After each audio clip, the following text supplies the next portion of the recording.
At 95, my doctor looked at my chart, then looked back at me. "Harold," he said, "what exactly are you doing every morning?" I told him it was nothing expensive, no supplement, no machine, no secret program. Just 7 small things I do before 8 o'clock. And I have followed the same order every morning for 5 years. The first habit takes only a few minutes, and I do it before my feet ever touch the floor. My name is Harold Mercer. I live alone in a small house in New Hampshire. I still make my own breakfast, pay my own bills, keep the place in order, and drive short distances into town. That does not mean I move like a young man. My knees complain in cold weather. I take stairs slowly. Some mornings my fingers need extra time before they agree to button a shirt. I am 95. I feel 95. But I still sleep in my own bed, make my own decisions, and carry my own keys. That matters more to me than looking young. 5 years ago, mornings were beginning to threaten that independence. I woke stiff, unsteady, and already tired before breakfast. So I stopped asking how to feel younger. I started asking a better question. How can I help this old body begin the day without fighting it? The first habit is simple. When I open my eyes, I do not reach for the phone. I do not turn on the news. And I do not sit up as though the house is on fire. I stay still for a few minutes and breathe. Slowly in through my nose, slowly out through my mouth. Nothing forced, nothing complicated. I am simply giving my body time to understand that sleep is over and the day has begun. Back then, I used to wake as though someone had fired a starting pistol. My jaw tightened. My shoulders rose. My mind raced through bills, appointments, and everything that might go wrong before lunch. By the time my feet touched the floor, I already felt behind. I blamed my age, but age was only part of it. I was beginning every morning by telling my body there was an emergency. Slow breathing does not erase arthritis or solve every ache. What it does is give me a gentler transition from sleep into movement. It also gives me a moment to notice how I actually feel. Some days my back feels loose enough. Other days, one knee feels uncertain, or I wake with more stiffness than usual. That information matters. At 95, ignoring a warning because I am in a hurry is not toughness. It is carelessness. So before I ask my body to carry me, I let it wake without fear. And while I am still lying there, I do one more thing before I ever sit up. My second habit is for my lower back. I place 1 or 2 pillows under my knees and let my legs rest there for a few minutes. That small bend changes the position of my hips and takes some of the pull off my lower back. I do not stretch hard. I do not reach for my toes, and I do not twist from side to side trying to force the stiffness away. I used to do exactly that. If my back felt tight, I treated it like a problem I had to defeat before breakfast. So I pulled harder, moved faster, and sometimes made the rest of the morning worse. There were days when I strained so hard trying to loosen up that I walked into the kitchen feeling more guarded than when I woke. Now I do the opposite. I breathe normally and let the muscles around my spine settle on their own. For some people, keeping the knees bent can make the lower back feel more comfortable by reducing strain on the muscles around it. That does not repair every back problem, and it does not mean pain should be ignored. It simply gives me a gentler position before I ask my back to carry my weight. Some days, 3 minutes is enough. Other days, I stay there a little longer. The exact number is not important. What matters is that I no longer demand full effort from a stiff back the second I wake up. Once the tension begins to ease, I remove the pillows, turn onto my side, and prepare to sit up. That is where the third habit begins, and it is the one that taught me how dangerous a rushed morning can become. I sit before I stand. I learned that after one morning when I rose too quickly because the telephone was ringing in the hallway. The room shifted to the left, my knees softened, and I grabbed the bedpost before I understood what was happening. I did not fall, but I came close enough to change the way I get out of bed. The call turned out to be nothing important. The lesson was. So now I push myself upright and sit on the edge of the mattress. Both feet go flat on the floor.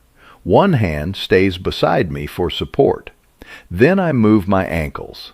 Toes up, toes down. A few slow circles in each direction. I am not trying to turn this into a workout.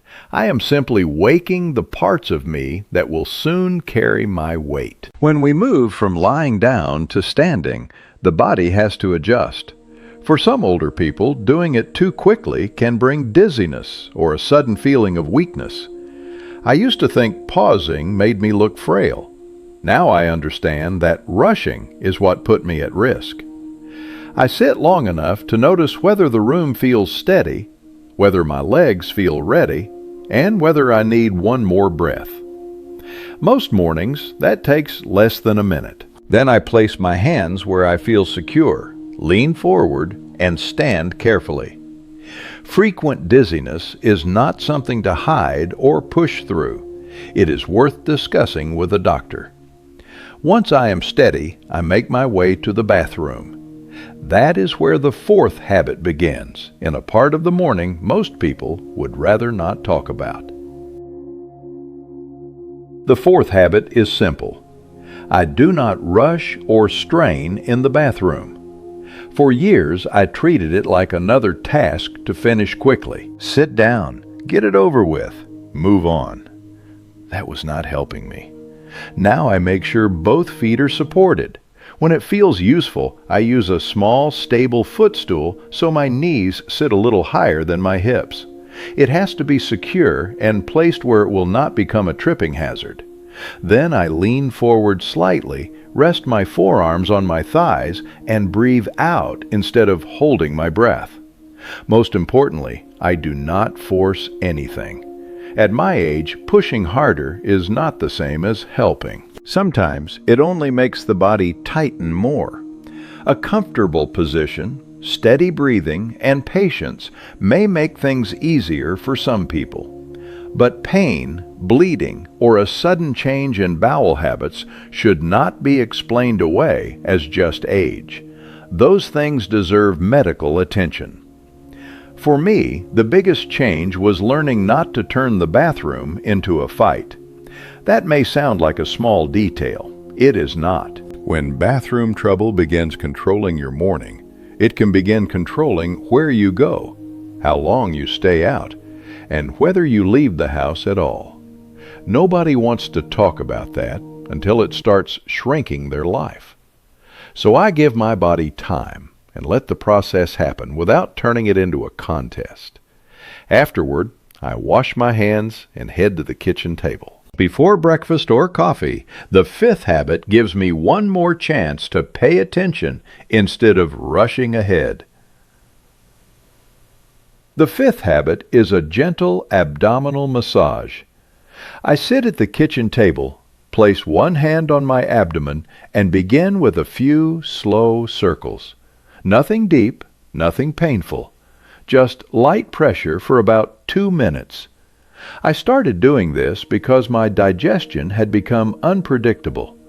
Some days I felt bloated before breakfast. On others, nothing seemed to move at all.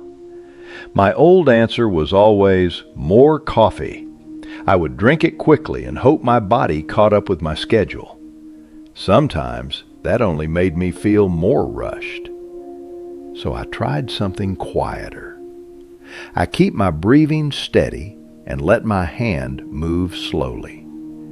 Gentle abdominal massage may help some people feel less constipated or bloated, but I do not press hard, and I never use it to cover up pain. If something feels sharp, unusual, or suddenly different, I stop. Recent abdominal surgery, severe pain, or a condition your doctor has warned you about are good reasons to check with a clinician before trying it. For me, the value of this habit is not that it guarantees a result. It is that I notice what my body is telling me before I reach for coffee. Sometimes I feel a little less tight. Sometimes I notice no change at all. That honesty matters, because not every helpful habit produces a dramatic feeling every single day. Either way, I have spent 2 minutes listening instead of demanding. Then I put on a steady pair of shoes and walk toward the back door. The 6th habit begins there, with light, fresh air and a safe place to stand. The 6th habit is to step into the morning light. At the back door, I pause before going outside. I make sure the path is clear, the ground is dry, and I have something solid nearby if I need it. Then I step out. I am not trying to shot my body with cold. I do not stand barefoot on frozen boards, and I do not stay outside until I shiver. I simply let the air touch my face and give my eyes a few minutes of natural light. On mild mornings, I walk slowly across the porch. On colder days, I stay close to the doorway. And if the steps are icy, I stay inside by a window with the curtain open rather than taking a foolish risk. The main benefit for me is not proving how much weather I can tolerate. It is giving my body a clear signal that night is over. Morning light helps support the body's internal clock, and a little gentle movement helps me feel more alert than sitting in a dim kitchen under an electric light. For years I turned on the television before I opened the curtains. An hour could pass before I felt fully awake. Now the light reaches me before the news does. I feel less foggy. I am more likely to keep moving. And I begin the day looking at the sky instead of a screen. There is something emotional in that too. It reminds me that I am still connected to the world beyond my walls. After a few minutes, I come back inside, leave my shoes by the door, and return to the bedroom. The 7th and final habit closes the routine. The 7th habit is to make the bed. Nothing military. I am not measuring the corners or pulling the blanket tight enough to bounce a coin. I smooth the sheets, straighten the pillow, and leave the room looking finished. Years ago, when my mornings were becoming difficult, I often left the bed open behind me. Then, if I felt tired after breakfast, it was easy to sit down for a moment, lie back, and let the morning disappear. 1 hour became 2. The curtains stayed closed. The room stayed dim, and without realizing it, I had begun treating the day as something I might return to later. Making the bed changed that signal. It tells me sleep is over. It gives me one completed task before the day begins asking anything larger of me. There is no miracle in folded blankets, but a finished room helps me move forward instead of drifting back. It also reminds me that this is still my home, and I am still responsible for how I live inside it. So I make the bed, open the bedroom curtains, and leave the room behind me. The whole routine usually takes about 20 minutes. Most days it is finished long before 8 o'clock. That is important, because none of these habits is supposed to consume my morning. They are there to help me enter it.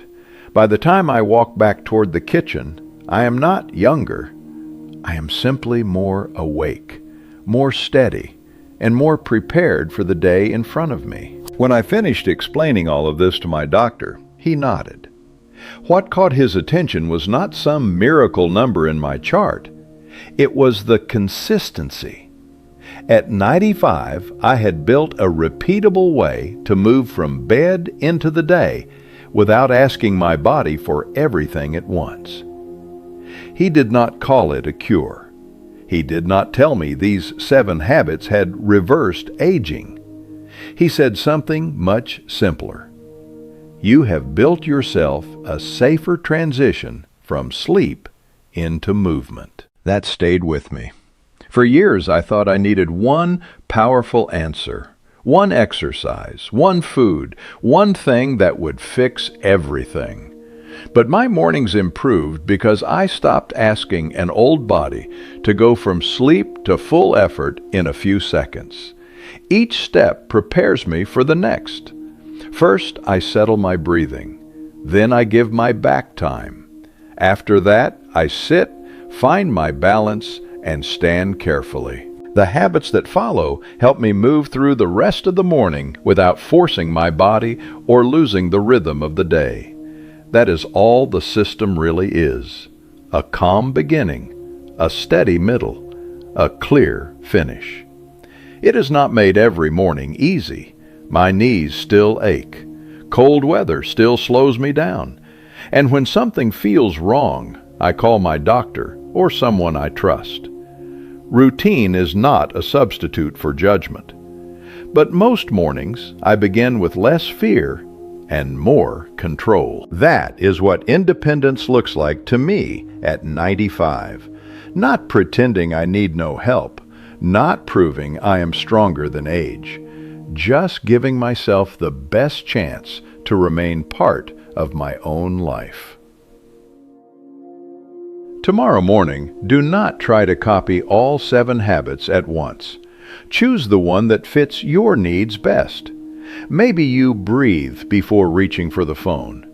Maybe you give your back a few quiet minutes. Maybe you sit before standing, or step into the morning light before the day gets away from you. Start gently.